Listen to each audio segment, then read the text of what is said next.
Terima kasih Anda masih bersama kami pemirsa. Kami masih berbincang dengan ahli Feng Shui Master Ferry Wong.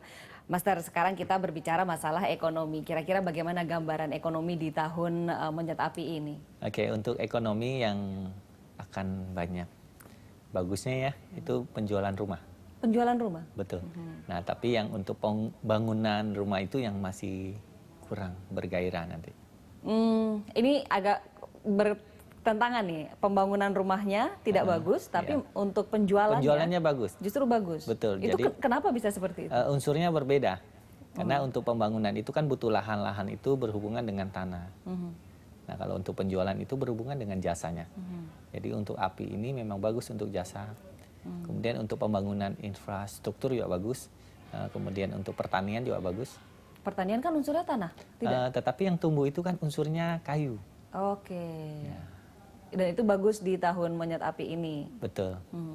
Berarti agrikultur, lalu infrastruktur, kemudian properti khususnya masalah properti penjualannya. Kemudian untuk perbankan dan saham itu cukup hangat. Bagus juga berarti. Bagus juga, ya. Oke, tapi secara umum, kalau tadi kita bicara politik kan dinamis. Betul. Banyak yang pindah, lalu hangat, bersemangat gitu. Betul. Apakah ekonomi juga akan seperti itu? Ekonomi akan dinamis juga? Yang harus diperhatikan adalah yang berunsur airnya nanti. Bisnis-bisnis yang berunsur air. Ada apa dengan unsur air? Jadi kita tahu kan api bisa memadamkan air juga. Jadi mereka yang bergerak di unsur air ini? Gitu. Contohnya misalnya penjualan air, kemudian minyak. Minyak itu juga minyak jadi, bumi, bensin BBM, gitu ya. Bensin. Ya, itu berhubungan dengan air, jadi perlu kewaspadaan. Jadi kemudian perikanan. Jadi kita harus lebih bekerja keras lagi untuk itu. Karena ini beda unsur dengan tahun 2016. Ya, jadi penjualan tanah itu juga kurang bagus. Lebih baik jual rumah? Lebih bagus, ya. Atau main saham? Saham, ya. Perbankan. Oke, bisnis-bisnis seperti apa lagi yang akan cuan di tahun 2016 nanti? Yang kelihatan hanya itu aja sih, yang berhubungan dengan jasa juga bagus. Entertain juga bisa semakin hangat. Oh, karena unsurnya api? Unsurnya api.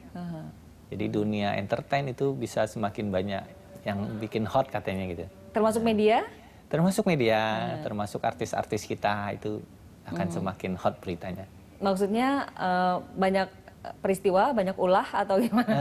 Ya di entertain itu kan banyak hal-hal yang misalnya dengan emosi, kemudian berhubungan dengan perceraian, itu bisa semakin banyak terjadi. Waduh, catat ini ya, banyak perceraian di tahun 2016. Iya, bisa terjadi. Oke, baik, kita tahan dulu Master.